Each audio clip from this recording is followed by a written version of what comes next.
João Wesley, A Tocha Tirada do Fogo, 1703-1791.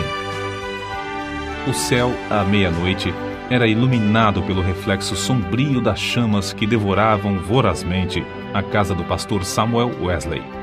Na rua, ouviam-se os gritos: "Fogo! Fogo!" Contudo, a família do pastor continuava a dormir tranquilamente, até que os escombros ardentes caíram sobre a cama de uma filha, Hattie. A menina acordou sobressaltada e correu para o quarto do pai.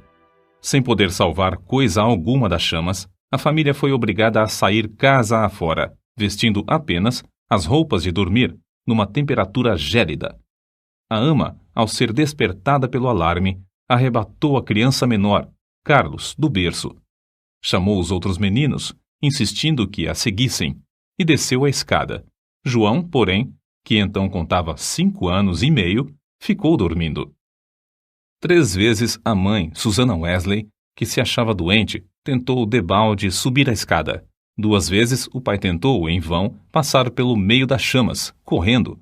Sentindo o perigo, ajuntou a família no jardim, onde todos caíram de joelhos e suplicaram em favor da criança presa pelo fogo. Enquanto a família orava, João acordou e, depois de tentar descer pela escada, subiu numa mala que estava em frente a uma janela, onde um vizinho o viu em pé. O vizinho chamou outras pessoas e, juntos, conceberam o plano de um deles subir nos ombros de um primeiro, enquanto um terceiro subia nos ombros do segundo, até alcançarem a criança.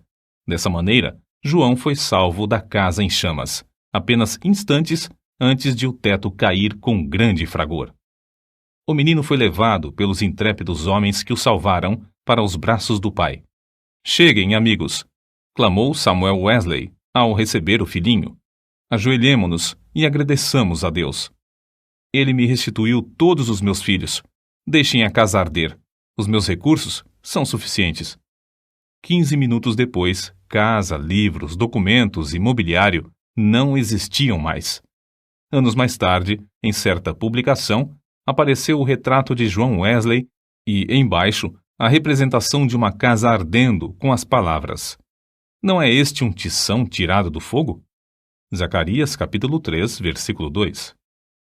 Nos escritos de Wesley foi encontrada uma referência interessante acerca desse histórico sinistro.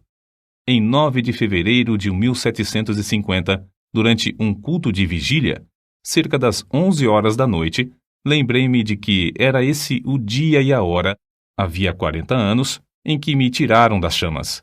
Aproveitei-me do ensejo para relatar a maravilhosa providência. Os louvores e as ações de graças subiram às alturas, e grande foi o regozijo perante o Senhor. Tanto o povo como João Wesley já sabiam naquele tempo por que o Senhor o poupara do incêndio. O historiador Lecky nomeia o Grande Avivamento como sendo a influência que salvou a Inglaterra de uma revolução igual a que, na mesma época, deixou a França em ruínas. Dos 4 vultos que se destacaram no Grande Avivamento, João Wesley era o maior. Jonathan Edwards, que nasceu no mesmo ano de Wesley, faleceu 33 anos antes dele. George Whitefield, nascido 11 anos depois de Wesley, faleceu 20 anos antes dele, e Carlos Wesley continuou o seu itinerário efetivo somente por 18 anos, enquanto João continuou durante meio século. Mas a biografia deste célebre pregador, para ser completa, deve incluir a história de sua mãe, Susana. De fato, é como certo biógrafo escreveu: "Não se pode traçar a história do grande avivamento do século passado, o 1700, na Inglaterra, sem dar uma grande parte da herança merecida à mãe de João e Carlos Wesley. Isso não somente por causa da instrução que inculcou profundamente aos filhos, mas por causa da direção que deu ao avivamento. A mãe de Susana era filha de um pregador.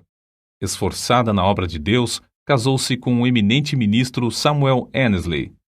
Dos 25 filhos desse enlace, Susana era a 24ª.